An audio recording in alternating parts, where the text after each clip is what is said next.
Okay, so we're just waiting on what's up, Mark?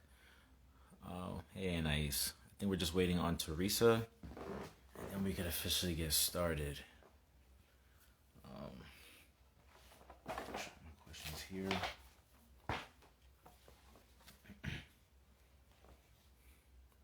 How y'all doing? Y'all could request to join the live now, or maybe uh I should bring you guys on. What's up, Mark? We're doing a part three to the conversations we've been having about men and women, and dating in today's modern day space. So you know, it would be cool if you could join, but I think we'll have our hands full with the three ladies here. Well, let's see. I'm trying to get Anais. That's funny. Looking at your emojis. Okay, hold on. Tyshan, thank you. Anais, send that request. Where's Theresa? Anyone know? Maybe I should text her if anything.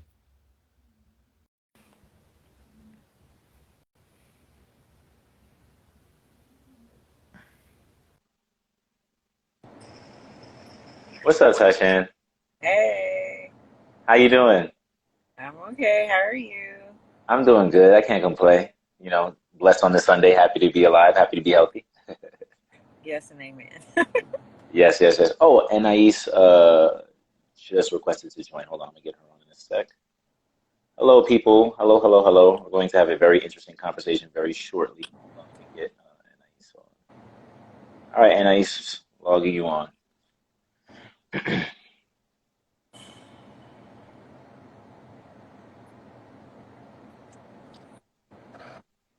Hola, hola, hola, my friend. Terrible. I How have. are you? I'll be better when I get this lighting better. Hold on. Yeah, I had to turn on the light in my apartment because it was so dim. The lighting was terrible. I come in the closet because it's quiet, but we know how to fix all of that. I keep getting Right, right, right, right. Where's Teresa by any chance? Do any of you happen to know? Can someone text her? I can't because now that I started the live, I can't really go back and do anything. I put my phone in not disturb. She said that she's using her phone to connect and she's on IG waiting. So let me see what that means. Yeah. Okay. Mark said this is going to be a good one. It is definitely, brother. I got some really good questions, but I think questions that these ladies having been on the show before, should be able to answer really well. I think it'll make for a nice discussion. Um, yeah. Just waiting for Theresa, and then we'll get started. But you know what, though? Because I only have about an hour, so let's do this. While we're waiting for Theresa to come on, let's just get started, and then she could just hop on and just kind of catch the flow with us, if that makes sense. All right. Hold on. I'm going to pin the question to the chat right now, or the topic. Modern day. Second. See if I can get the right thing to stick up, stick out. Okay, so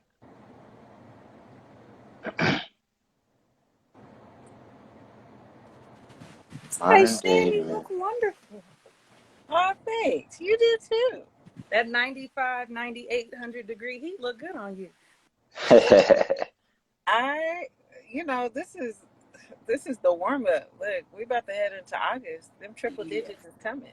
Consistency. Yes. I'm actually in your neck of the woods. I'm over here, Little Elm, not too far from you. Much closer than you usually are, yeah. that's funny. And you guys still haven't met up yet. I find that to be so crazy. Y'all got to do Uh, better. Y'all Dallas is have to do huge. better. Dallas is huge. I can't even. Easier Teresa, said. request to join the live, Teresa, and then I'll get you on.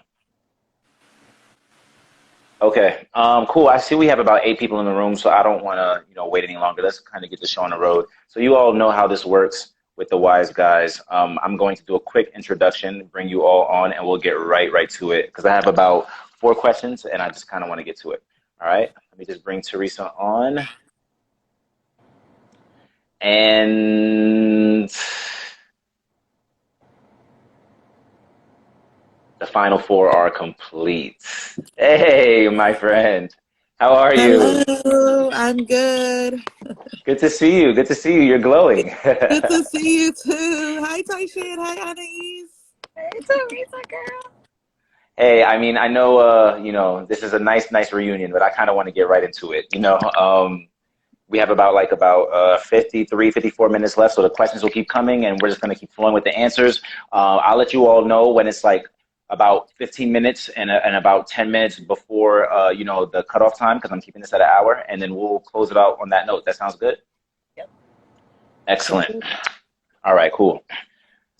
Yo, what's going on? What's going on for this special live edition of the Wise Guys podcast? As you all know, the Wise Guys podcast season 4 is called For the Culture. So this entire season, as this is our last season, we are closing out this season in, bringing back old guests and old friends onto the show, interviewing new guests and bringing on new people onto the show. And, we're having conversations pertaining to everything that is for the culture and by the culture in regards to Black people, melanated people of color. So with that being said, I don't want to waste any more time. I would love to welcome back 3 friends onto the show, 3 sisters of mine. They've been on the show at some point or another in season 1 and as well as season 2. And then on top of that, every time they come on and have these debates and conversations with either myself or both myself and Mark, they are like, their episodes are always the most listened to, always, every single time. So I appreciate y'all for that. So without any further ado,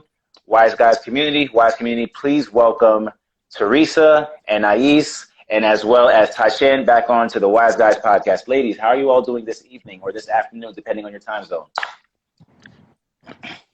I'm doing great. I'm doing really well. It's lovely to see you all.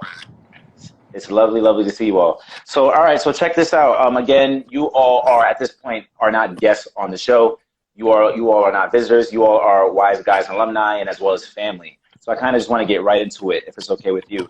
Everyone who is, tuning in today and listening in via the chat, please be sure to share your thoughts too. We want to make this an open, open discussion, a roundtable of sorts for everyone to contribute their thoughts and ideas. So please feel free to join in and share. All right.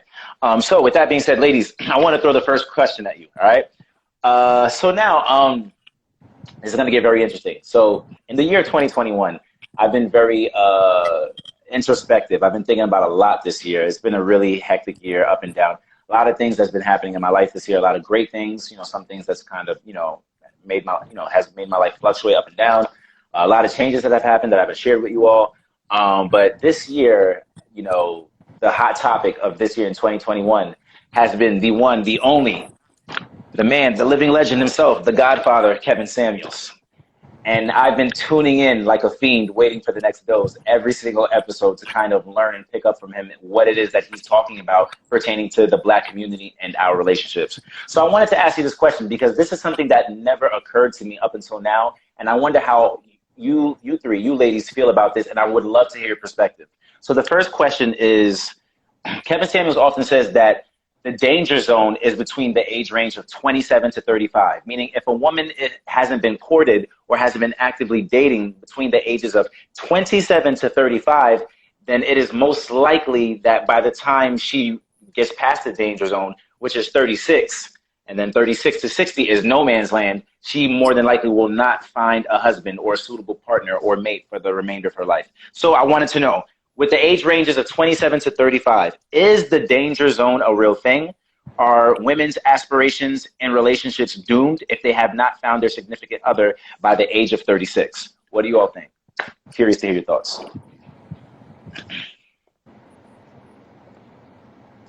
Whoever'd like to have at it first. I'll say this. My mother got married at the age of 40. And so unless she's the exception to the rule, which I just find very hard to believe, I think the danger zone is not real. I think people get married in their 20s, get divorced right before they're 30 or in their 30s, and they remarry in their late 30s, early 40s. And so I think there's still opportunities for women of all ages to be married if they choose to. Okay. You two ladies, anyone want to share or comment? Yeah, I'll chip in. I think that it definitely feels real when you're in it. And I'm past that zone, but when I was in that zone, it felt like a real thing. That the clock is ticking, that my chances are slim.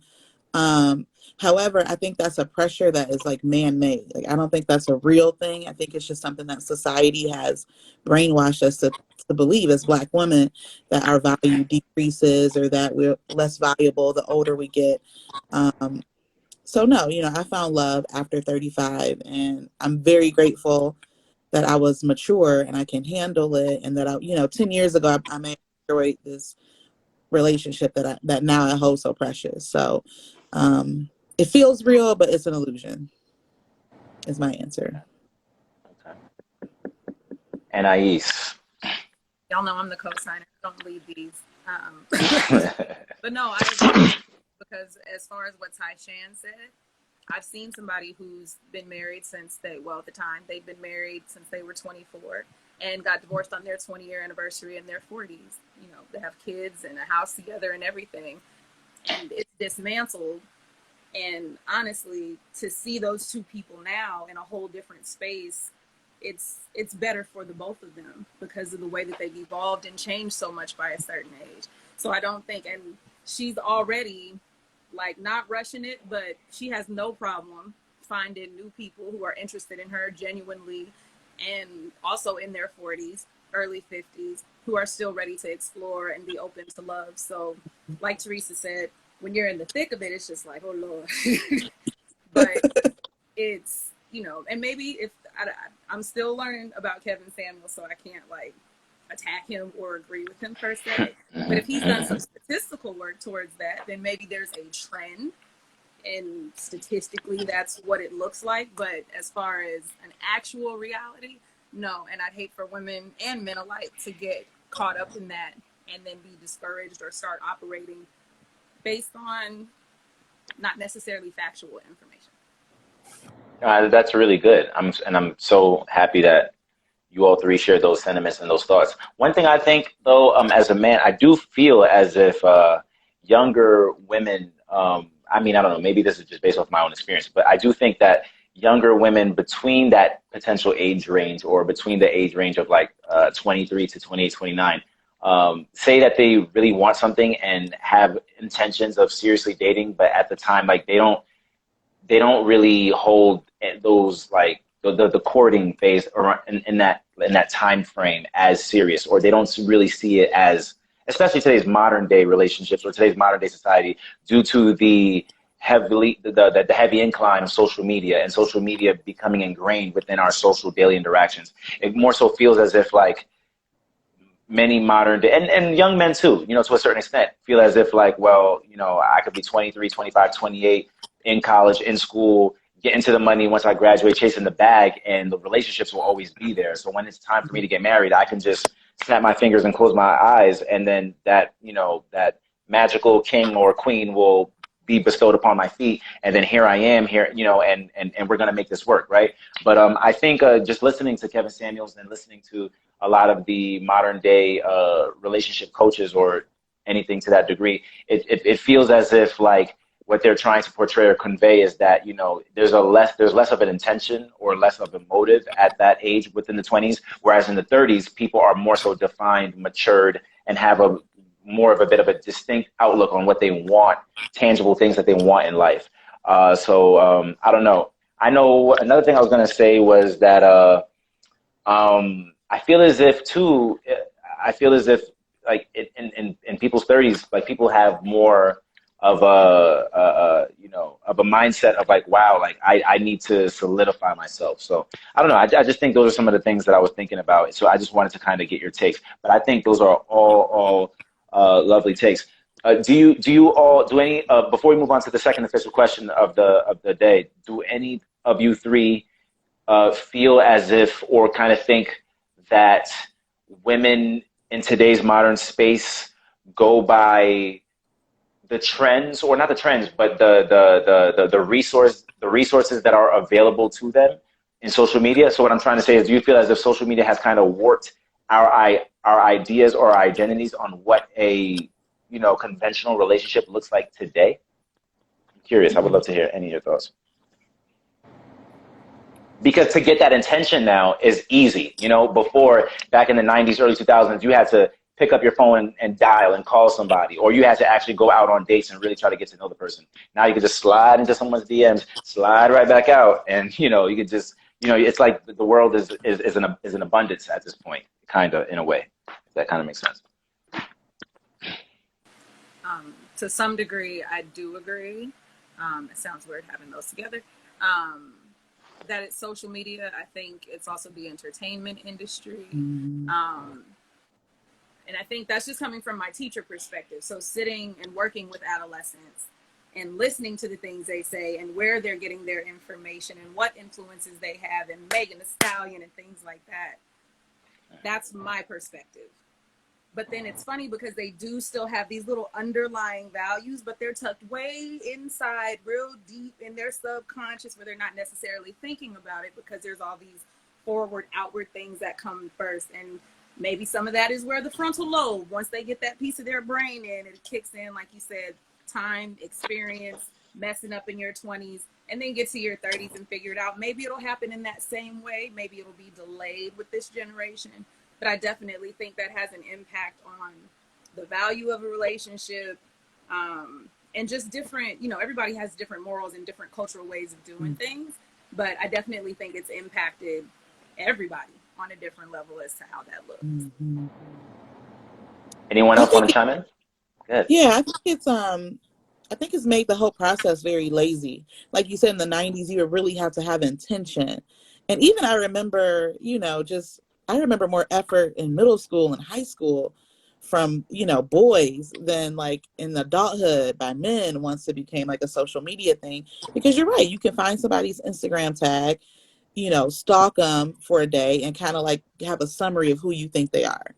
And you don't really take time to dig deep into who a person is. You get overstimulated by all the images. And I just think it makes everybody just a little lazy to really do the work of being vulnerable and really figuring out what you want. So I do think social media is a little bit of a disadvantage when it comes to finding a life partner. But then some people, slide in those DMs and find love. So Right. but it's working out for some people. Yeah.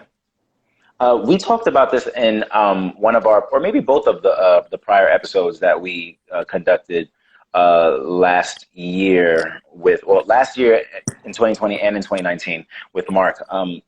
Are women's standards too high in today's dating market? Are women delusional when it comes to their desires, wants, and needs? There have been, I'm a Twitter junkie. There have been several threads coming out talking about how women's standards are actually too low. My brother actually posted one about how women, they'll just like start talking to a dude and there'll be no commitment involved. And they'll just stay with that dude for like a long months, with zero commitment. They hanging out. They don't even go on dates. It's just like going to his house. Like I feel like women's standards are extremely low right now, because I don't. Maybe because they feel the shortage. Oh, there's not a lot of dudes out there. I'm getting this attention now. I'm gonna run with this attention that I'm getting, instead of like making men like step up to the plate and be men. Like, take me out on a date. Show that you actually care and want to be with me, instead of me just being, I don't know, something to pass time. What do they say now? I hear a lot. I'm here for go ahead. Yeah. time. I'm here for a good time, not a long time. And it's an unfortunate mentality that I've heard out of college students and high school students alike. And it's an amazing thing to hear come out of an adolescent's mouth. You're here for a good time, not a long time. And so it takes me back to when somebody said courting, and it's just like full disclosure, I didn't understand the concept of courting till I was 30. So I can't imagine this idea of courting, like what even is courting, coming from somebody who's a teenager or, fresh out of college or, in their 20s or what have you. So yeah, the standard piece, how can I have a high standard when to Tyshan's point, it's like, it's actually too low because you don't even know what to do, whether it's your fault or not. You don't know how to even approach and, like, as we would say, like before our generation, come correct, So how can we talk about my standards when you don't even know how to do this either? Really? It's interesting you say that because I worked with a young brother a few months back who I don't know, I guess like the topic of conversation in the break room was about relationships and whatnot. And he's about 20, like around 23, 24. And we were talking about dates and dating, and I was sharing with him some of my experiences and like some of my frustrations in the past with dating and taking, girls out on dates, and then, and them kind of like,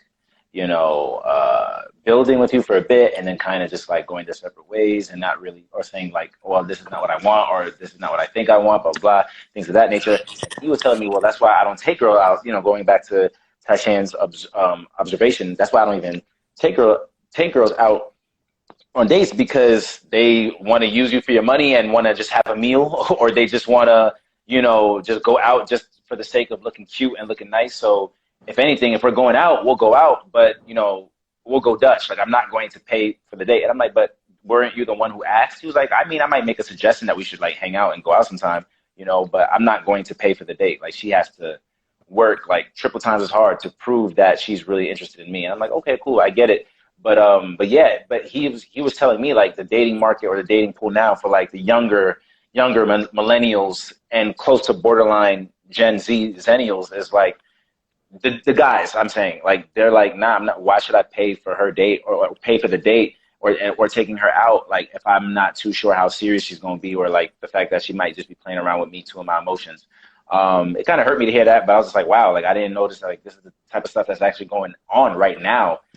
For like these young cats now, like dating to them is, it's almost like it's become like a chess like chess pieces on a chessboard, like real like just too much thinking. I feel like just too much thinking and too much like the art of war, or the 33 strategies of war book. Like there's too much strategies that we're thinking about right now going into line of battle. You shouldn't be coming across a young lady or a woman and think that this is going to be a battle for supremacy or a battle for like, I don't know, for you two to kind of see if this works or if there's chemistry there. I don't know. I just think that's pretty interesting. I don't know if you all have ever encountered that in terms of the way young men today, 24 and under or 25 and under speak about the young ladies and vice versa. I definitely think that concept of it being a battle is familiar. It's it can be a tug of war of power and of control, of identity, and I understand people not wanting to invest a lot of resources early on when you don't know if it's a serious relationship. And there are women and men who are users, and so it's a risk. Dating is a risk. Putting your heart out, spending your money is a big risk. Yeah, so I mean, I get that. It's sad, but I can understand why somebody says, I'm gonna, kind of wait and see if this is a real situation before we're doing 5-star dinners and, dozens of roses. Like like maybe we can, take a walk in the park or go to a coffee shop or a museum and like see if we have something to build on. So I kind of get that mindset. That's crazy. I went out on a date last night. Let me tell you something right now. I'm doing a 5-star dates. If I like you, if I really like you, I'm doing 5-star dates on the spot. I'm trying to show you what I'm about. I'm Kev. I'm Mr. Unglad. Me, I have the finest taste. So when I take you out to this spot by the riverfront and you see the water and all that stuff, and you see that we on a high rise or a balcony, just know this is the type of life you about to get swarmed in. This is what we talking about. That's just me. That's And just I'm me. not mad at that. I'm not mad at that. Oh, Tyshan, fella, hoping she comes back in. But no, yeah, let's keep going. Go ahead. I can appreciate that, because I think to the other piece with social media is that, as if we didn't see some of it before, like you're living in a land of representatives now. And so, Kev, if that's what you're bringing forth, like from day one, like you keep doing that, because I think it speaks to your authenticity, and that's the point, is we're losing a lot of authenticity behind cameras. I like the way you put that. We're losing authenticity. That's a very good way to put it. Everything is for the gram. Everything is for the picture. Everything is fake. It can be. So I love that. Mm-hmm. I think this next question is going to be pretty interesting. Definitely an interesting point of discussion. So, ladies, I'm not gonna put you on the spot. I mean, I'm gonna wait to see if Tyshan comes back. But if she doesn't come back in the next 5 minutes, Mark, my brother, I know you off of the Wise Guys for season 4. But if you want to hop back on, brother, to pitch in, please. You fit right in chemistry wise. You know these ladies very well, so please feel free if you'd like to request to join in or you have a thought. But ladies, let me ask this question real quick. This is a topic that's being talked about a lot today in terms of traditional values and as well as just a woman in general and her role. Do modern day women know how to be traditional? Are traditions a thing of the past, and should they be accepted in today's dating market? So again, do modern day women know how to be traditional? Are traditions a thing of the past, and should they be accepted in today's dating market? So when I say traditional, I'm talking about cooking, cleaning, maintaining a home, raising a family, and as well as being submissive. Ooh, That word, submissive. The S word, submissive. I just uttered a curse. What do y'all think? You want to go first, Anais? No, you shook your head. Is it on now? What'd you say? Is my mic on? I can hear you. It's Yeah, a little low, but it's okay, on. I'm gonna turn it off and let Theresa go ahead. I can't see because there's a little person's picture over my microphone. Keep going. Oh, okay. So no, being traditional is definitely not gone completely. It's different, but it's not gone completely. In my particular friend circle, my friends, are traditional. Like we, do stuff in the home, cook, clean, laundry like that. When we were texting earlier, that was my day today. I think the difference is now the responsibilities are more shared. And part of the reason why is women, the majority of women hold down full-time jobs. The stay-at-home mom is not as rampant as it was maybe 50 years ago. And so I don't think it's a matter of women not doing it or wanting it. It's just a matter of, hey, I pulled a 9-10 hour shift today too. So we're going to have to split this laundry and we're going to have to take turns doing dinner. And it's not that I'm trying to emasculate you. I'm just trying not to burn out and be exhausted, child rearing, doing all the laundry, cooking all the food. Like, I think the thing that's changed is that women want more support and women want to have a voice, in the finances, because in many homes, women are bringing in half or more of the finances. So you're not going to have someone who just, sits back and lets you make, okay, we're going to do this and that. It's like, well, I'd like to have a voice too. So it's more of a partnership. I don't think those traditional items are gone. I think it's more that people are partnering together to make sure that the workload is even. And I don't think submission is a bad thing. I think it's gotten a bad rep. But submission is definitely not a negative term. There, unfortunately, have been a lot of men who have abused it and made it an ugly concept and made it ugly. There are men who don't let their women have a voice, or they pick out their clothes, or they're not allowed to do this, or they're not allowed to talk to certain people. And there's all these men who have control issues, but I don't believe that's the majority. And I don't believe that submission is an ugly word. It's challenging, especially if you go back to that point you talked about, that danger zone. If you make it all those years to 35 without really having a relationship, you're going to be a pretty independent person by default. So it's going to be a big jump to go from handling everything in your world all by yourself to now you get married and there's this other person who'd like to not only have a voice, but have a voice that's greater than yours. And it's like, for 35 years, I've been holding this down. So I think I know how to pick out, a vacation or my next car without you trying to run the show. So I just think it's transitioned a little bit, but I think those things are still there. Okay. What do you think? Y'all know me. I agree. To answer the question, because I think the way that you worded it was, can women today be traditional? Yes, we can. Will we always be? No, and it's for all the things that Theresa said. Like, that's the only thing is, yes, we can, but there are a lot of reasons why some women don't, why some women will not, why some women are elated to do so, and submissive, again, not a bad word, negative connotation. And I'll just refer back to Cater to You. A lot of people hated that song by Destiny Child. I ain't doing all this for the man and that.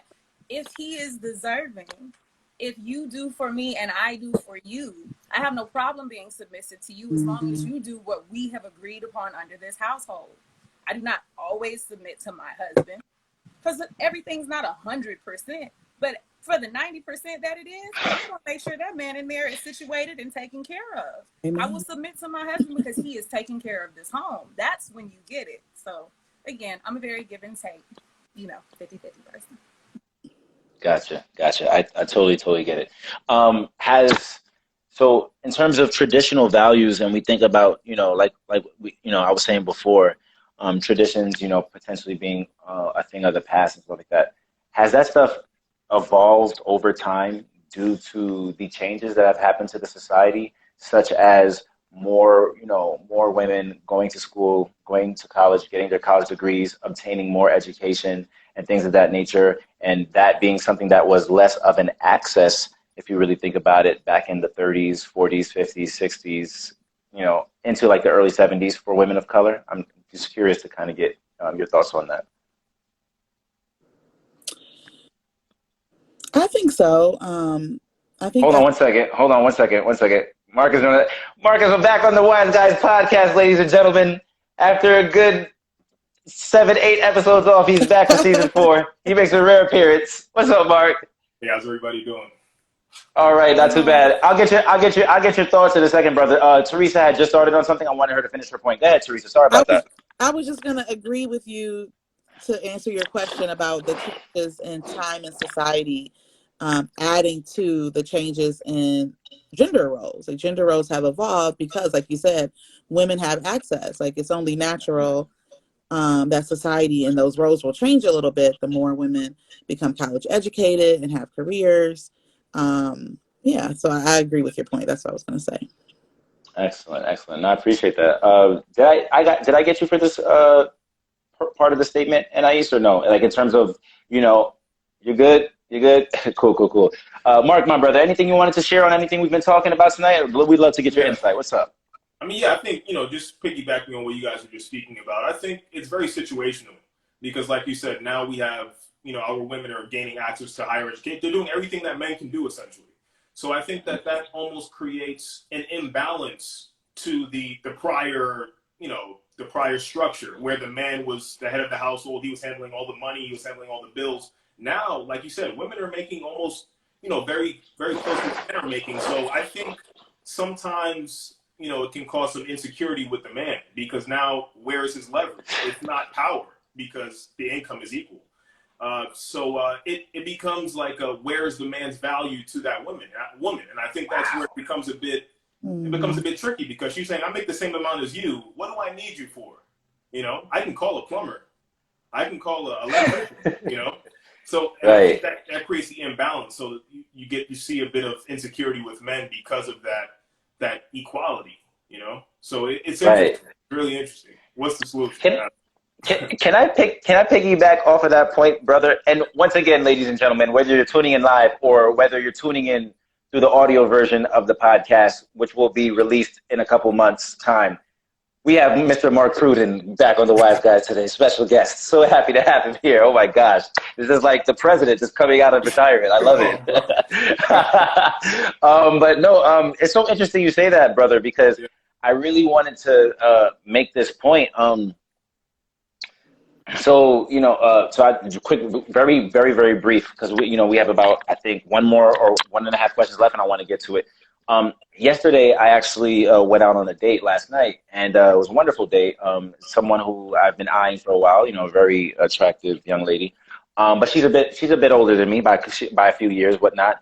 But this young lady, she has her own place, right? So we have the same amount of education, master's degrees. We're master's degree holders. As you all know, I'm about to go for my doctorate soon. So same level of education, same understanding of ideals, ideologies, perspectives, what we want, goals, things like that. But, yesterday, prior to going out on the date, I went to go pick her up at her house. And I was just like, wow, like I've never picked up a woman before at her own house, meaning her own house that she bought, that she pays with her own money, and the mortgage is under her name, and she owns the property outright.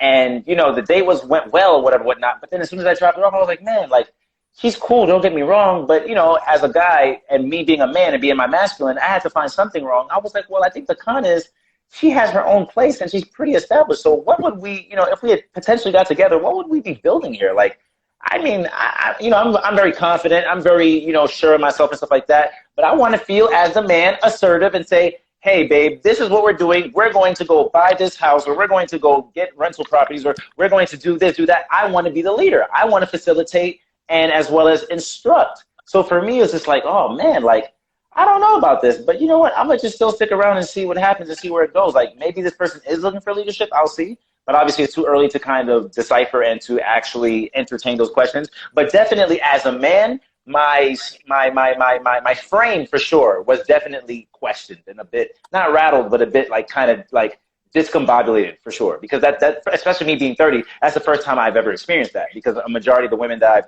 dated in the past were younger, so I was like, whoa, am I really needed here? So I don't know. It was just a thought I wanted to share. Anyone want to piggyback off of that before I move on to the next question, if anything, or if not? That's cool. I have a question. Sure thing.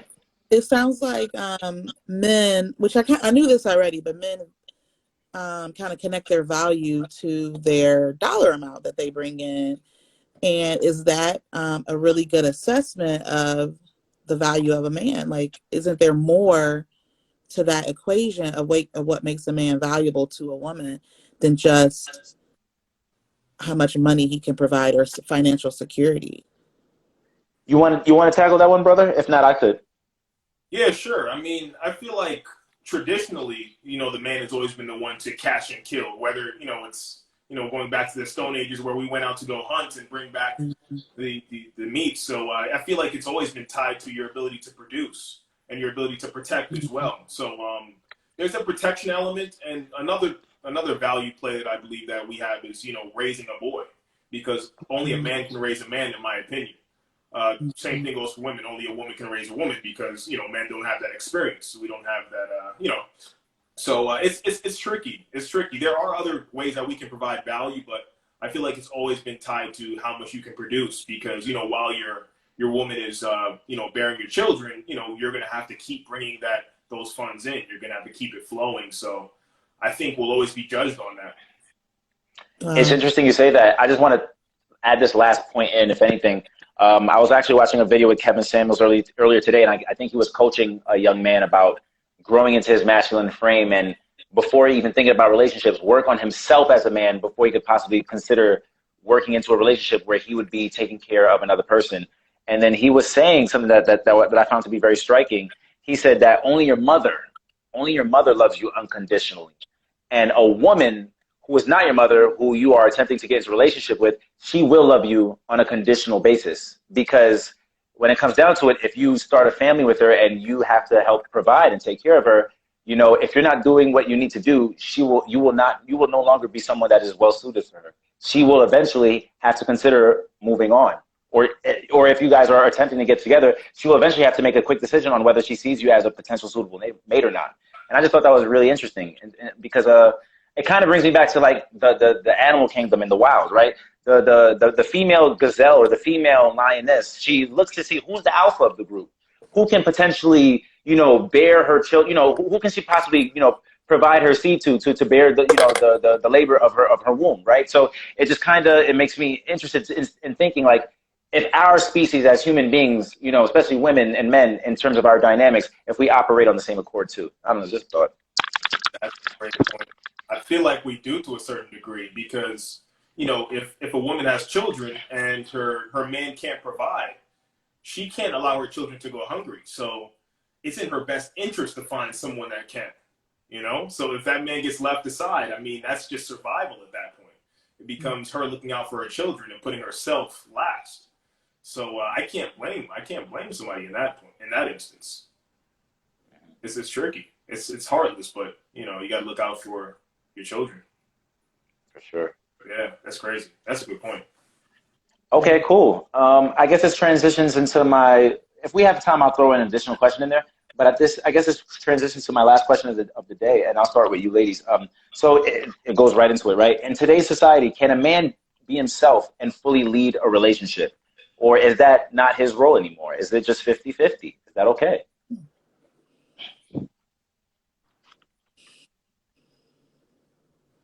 Ugh.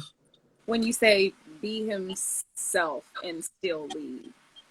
So a woman could be a doctor, and maybe he has a great trade as a plumber, but he would like to see himself as the leader. Can he potentially still lead and be that leader, right? And lead her and guide the family while she is in the six figures, and he might be like just outside of the six figures, maybe like 85, 80, 75 grand, but a respectable, hardworking man, a blue collared man, right? So I don't know. What do you think? I think that is possible. I think it comes down to maturity, emotional maturity on both sides, and also strengths and weaknesses. Like if I think about my husband, he is blue collar. He's not college educated, but he's still the head of this household. Like the way he words it is, he's the head of the household, but I'm the boss. And the reason why I'm the boss is just because there's certain things I'm just a little bit better at than he is, that he'll, that I'll do. Like we really, when we were courting, we took time to analyze our strengths and weaknesses to make sure that our home That's was good. stable. And there was no ego involved. He knew like, okay, yeah, I'm not good at this. And I'm like, yeah, I'm not good at this either. And so we just matched. And so there are some things that I handle in my home that traditionally men would have handled, like, making sure the bills are organized and paid. He just gives me his check. He's like, okay, here, you take care, here's the money for the bills. Cause I'm good at paying bills. I'm good at spreadsheets and Microsoft Excel. So it's like, why Oh, would he wow. stress himself out trying to learn Microsoft Excel and keep a whole house organized mentally? He just Good. wants to go build a shed, like, cause he likes to work with his hands. So I think it's absolutely possible, but you have to let go of ego and do what's best for your home. You can't let your home crumble just so you can feel that you accomplished your role, Mm, and know that it's okay if it doesn't fit a traditional model, so. But I definitely always wanted a husband who wanted to lead my family, and by lead I mean have a vision for our lives, to be a disciplinarian to our children, to be a protector, to be a lover, to fight for us. Money was, something I always made on my own, so I was like, well, yeah, bring some money, but listen, money always going to be there. I need you to be able to do all these other things, because money is like, it just wasn't number one on my list of what I needed for my relationship. So I definitely think it's possible. It works for us, but I think other people maybe struggle a little bit with that right. concept. Speaking of which, her husband, Mr. Esando, joined. Martin, we appreciate you. We hear you too, bro. Oh, Thank you for he's joining. there. Hi, babe. That's so cute. Oh, I didn't even know he was gonna jump on. That's hot. That's cool. I like that. I like that. Wow, you definitely made me think about a lot there. Like in terms of, because sometimes you can think you're super mature and you have a set outlook on things, and sometimes like hearing someone such as yourself, who I truly admire, respect, you get checked. Like, wow, you never took that time to see that perspective. Like at times, as man, I gotta control everything. I gotta do this and that. But if you're doing spreadsheets, it's like, dang, I'm not trying to do spreadsheets. I'm just trying to pay these bills as I stack them up. I'm not even thinking about spreadsheets. That's pretty good. That's pretty good. Anais, any thoughts on that? Agreeing, Annie. Very similar in my household though, where we look at who is capable of what, who is best suited for what, and that's what works for our house. I think Theresa used the correct language. I feel like I'm saying the same thing, but it's not going to sound as pretty. Like somebody might DM me later and be like, how dare you say that about women? But I think some of it also comes down to the woman also knowing, I don't want women to diminish themselves or to bring themselves down, but also knowing when to take a step back and let a man lead. Mm-hmm. Particularly independent women, that can be really hard. I work on that daily with that one in there, because he is a man's man, a country boy, a cowboy. So he is everything. I'm fixing, I'm cleaning, I'm Mm-hmm. cooking, I'm outside, I'm making. I'm the exact same way. And so Mm, I can't just always be in here. Now I'm fixing and I'm cleaning and I'm making. It's like, nope, let him make, let him fix, let him do, because that's where he is best fueled and that's what's best for my house. So women mm. have to learn how to take a step back sometimes, especially Black women, because of how, conditions and products of our environment. Sometimes it's hard to step back and let him lead, let him do those things. Wow, excellent. Mark, any thoughts on this question? Oh yeah, I totally agree with both of you. I mean, it's like we have to just play to our strength. I'm not going to try to take on a role that I'm terrible at. So I think that was an awesome strategy, just listing your strengths and weaknesses and just filling in the gaps. But of course, it depends on the personality type, because you do have some individuals that get a bit drunk with their power. So even if it could be a man or a woman, and if it's a woman and she has all the power, she has all the income, and the man doesn't have the income, it would take a really submissive man to be able to say, listen, you're the boss, you control everything, I'll just sit back and let you run the show. Because in our nature, we think we need to, lead everything. So I think it could be a bit of a challenge when the man is at a very diminished role and this woman is of a high income. Because I knew of a person where their income was roughly, we're talking tens of millions a year. And her husband was a police officer, which, they may make six figures at the most, 100,000 at the most. So it worked. So I guess it's all depending on the personality. Maybe he was a bit more submissive and she just runs everything, or maybe he handles, organizing the income. She gives him her check and just lets him handle the show. So it's really situational. I totally agree with all of your points. That's awesome, for sure. Can I add one more thing? Sure. Yeah, go right ahead. Go ahead. We have enough time. Go ahead. I think too, to piggyback on what Anais said, I remember hearing a preacher or someone say that a lot of women believe that when you get married, some sort of magical submission cloak falls upon you and you just become a wife. And that's not how it works. Like what Anais said is so true. You have to work at it. This has to be something that you value, especially once you get into your mid 30s and you're not married.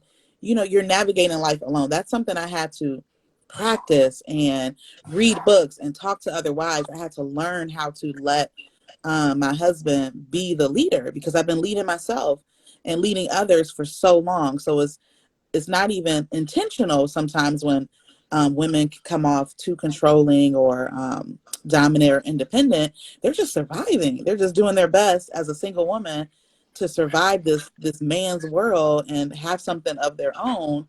And so then you meet someone and it's perfect and you're like, oh crap, I have to learn how to be submissive because I never had to do that before.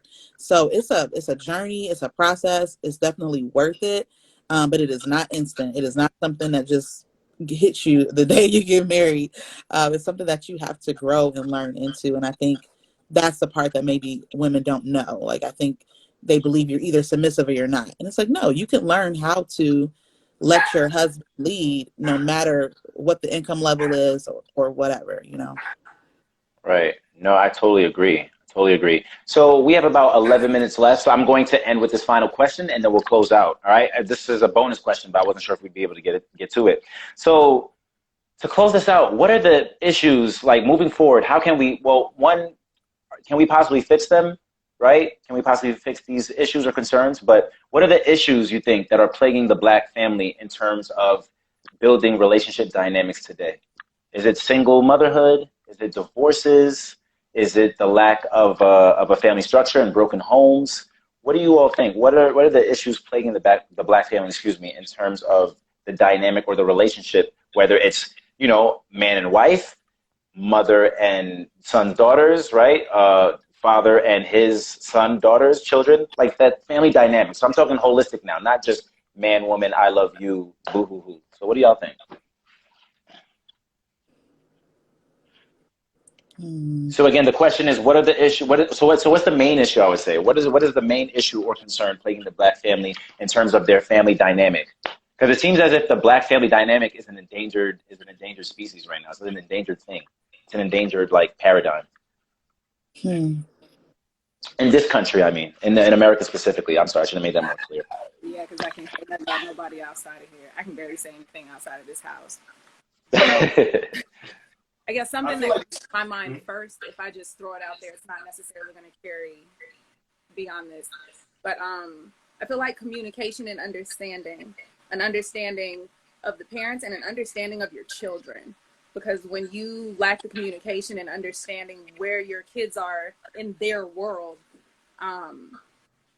it creates a lot of barriers in the family, in the household. To not be able to talk to your kids and have them not talk to you creates a whole cycle of them leaving the house. And I'm going to seek other people to talk to. And old school, what that looked like was in my neighborhood in Denver, Colorado. Oh, I'm going to go hang out with these bloods because those are the nearest people when my parents ain't paying me no attention.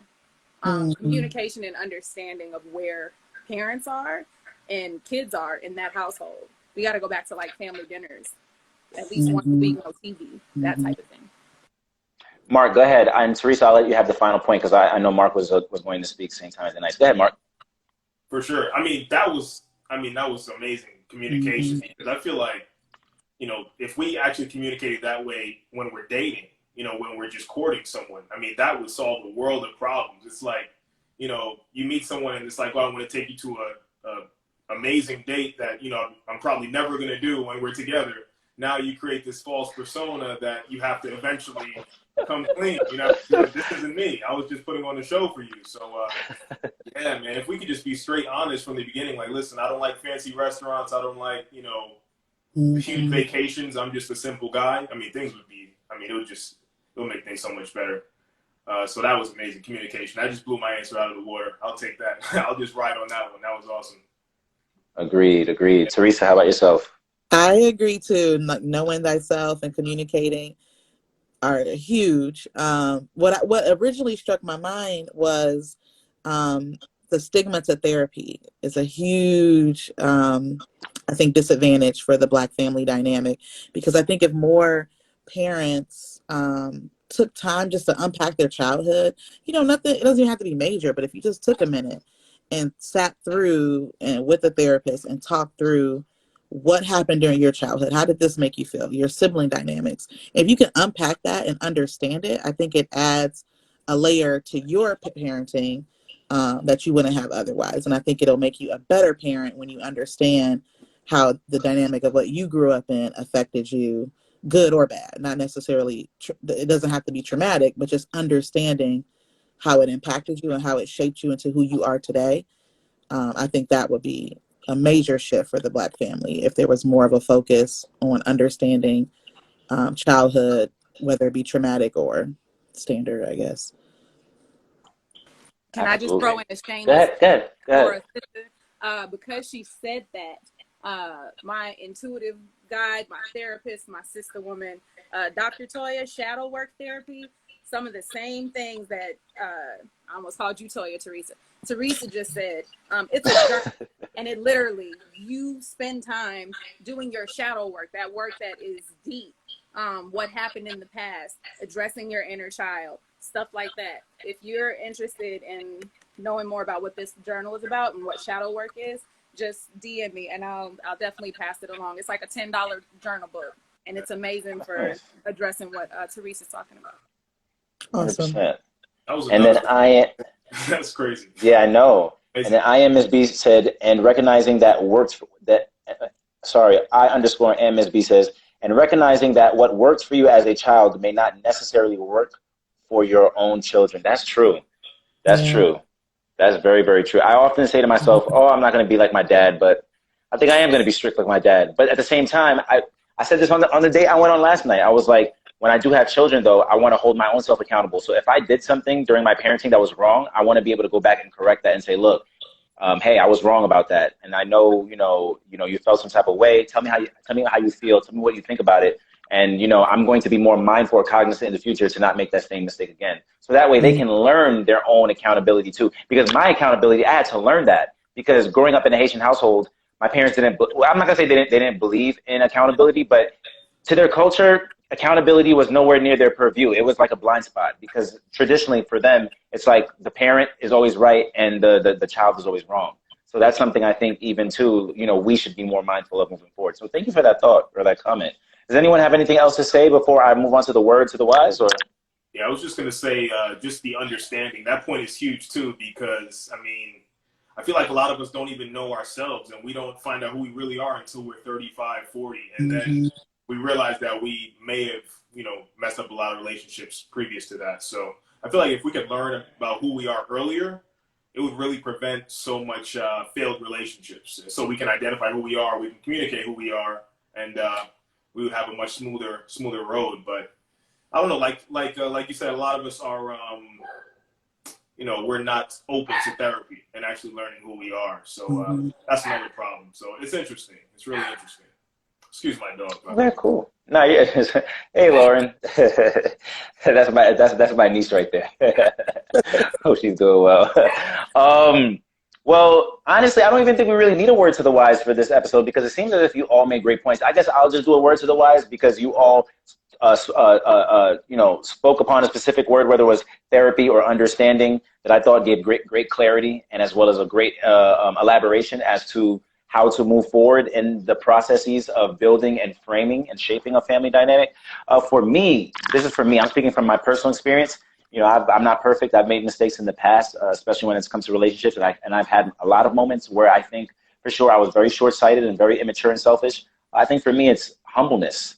Like after I left this young lady's house yesterday, after picking her up, bringing her on the date, and then bringing her back to her house and dropping her off, I had to literally, once I was driving home, it was a 10-minute drive, I had to literally say, Kev, get over yourself, bro. Like, just because you're 30 and you don't have a house, like, relax. Like, this woman is, like, in her mid to late 30s. So, obviously, of course, she's going to be more advanced and more well-off than you. That's just years of experience, brother. You're going to get there. Like, just, like, relax and just, like, put your balls down for a second. Like, you don't have to be alpha in everything. Like, relax. If it's meant to be and if it's going to work out, it'll work out. And, obviously, she wouldn't be interested in you if she didn't see like a potential or, see something in you that you really strikes to her like, wow, like he's got something going on. So, just kind of like just chill out and let the rest of that stuff work itself out, So with that being said, I would just like to say it's been a pleasure to have you all on today's show. You, Theresa, you as well, Anais, Tyshan too, even though I know she lost connection. And Mark, my brother, popping up for a very rare special guest appearance, man, back on the show, man, making a nice cameo, man. That was a nice touch to it. Thank you. Man, appreciate you bringing me on. This was awesome. Great talking. No, this was